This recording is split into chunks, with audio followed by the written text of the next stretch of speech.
شهيد ريباني شهيد والغربية انتزاع زمن قيادة نظام المدنية المركزية المصرية وتعريضها إياها لمجازر الاستعمار وعمليات الصرف وإبادة الثمن الخصومي الذي مارستها مرارا وتكرارا وذلك من خلال تسلط هيمنتها على ثقافتين المادية والذهنية في أجواء تساوت الحروب الدائمة، ولكنه هو مؤسف حقا أنه لم يتم تفكير حتى باستيعاب كنية ومضمون تلك المؤسسات العملية الهيمنة، مشاد بناء على استثمار واستغلال الحديث عمليا على سبيل المجاز في الاستعمار. فالمثال لم ينتقد بعد الدورة الحداثة الرأسمالية بشأن إيراس الإشوريين والأرمن والأيونيين ومناطق قوى المهيمنة الرئيسية المركزي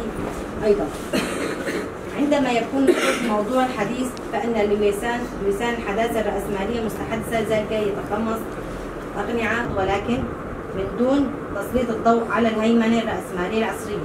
المنحدرة إلى أوروبا الغربية ودورها في المنطقة خلال القرنين الأخيرين. فلن يكون باستطاعتنا صياغ المصطلحات غير القومية والمنصوبة بمرض السلطة أكثر بالعنصر التركي نفسها، بحيث لا يمكن عقد علاقات بينها وبين الواقع التركي البارز الوجود على نقاط تقاليد الإمبراطورية العثمانية. قوميتقو السلطة طويلة دولات مثل وقت أوروبا ودولات العرب تادي حرب دبي سلطمو إيد ملات ناي يعني كيش تخوزن سلطة خو بماشي مثلا ما نقول هي سابقاتيجي تفتلت بي إنه وقت كرد محاو كرنا جرك أمشي هابين كل شيء بكنا عند فرودو جوتش مارش ربادي كي بي برتوكيدا فرينا يتركوا بكرة خيرا جباركو دخوزتم عرضت خوزي دابكي ودولتي عثمانية إن بار فرح بكي وصلتي فاشي يعني خوزتها مش خربت. نجد الواقع في مجال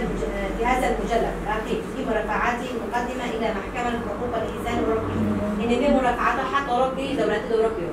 يعني حتى أوروبينا دولات إنه نعتبره بشتي ببير دائما. فمحاكمتي في الجزيرة الإمرالية قد فرض أجورها من حيث المضمون على يد الجمهورية التركية وذلك باسم هونو أمر ضد ناتو جيت على الدولات الأوروبية وترجي ناتو ضمن هونوجي عالميا شيء الوقت لو كان عم تبين تنسيق خاننا تنسيقهم كي شيء على أي مفهوم عادي،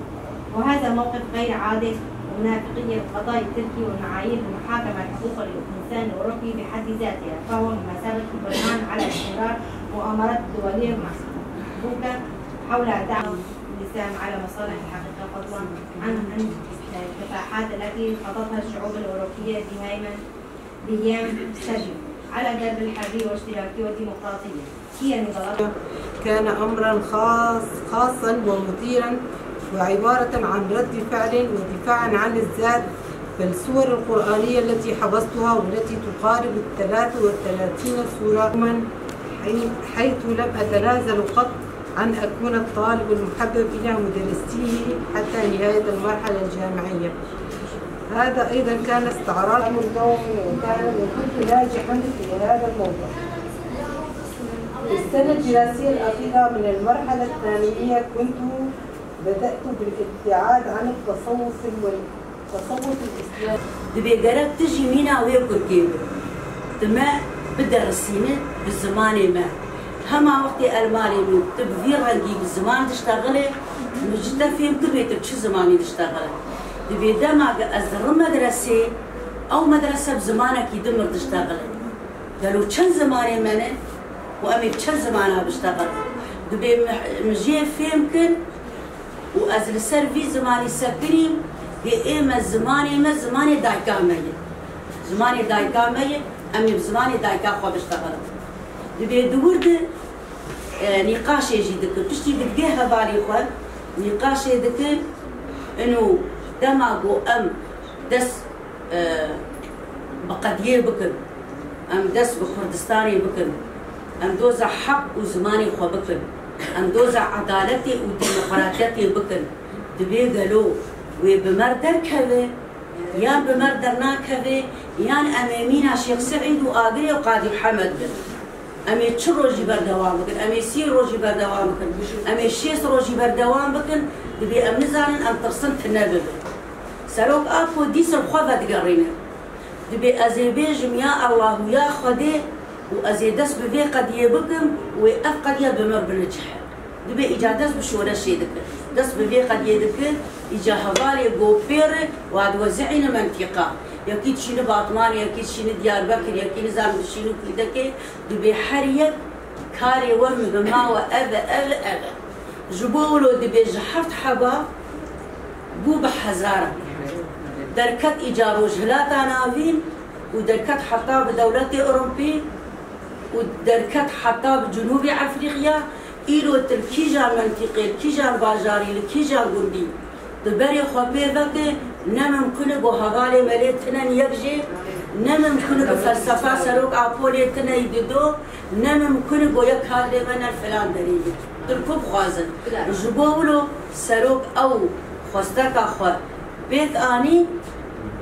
وبيت بين وأمي هرا خلاص يجي. روهان عبدالو من عفرين.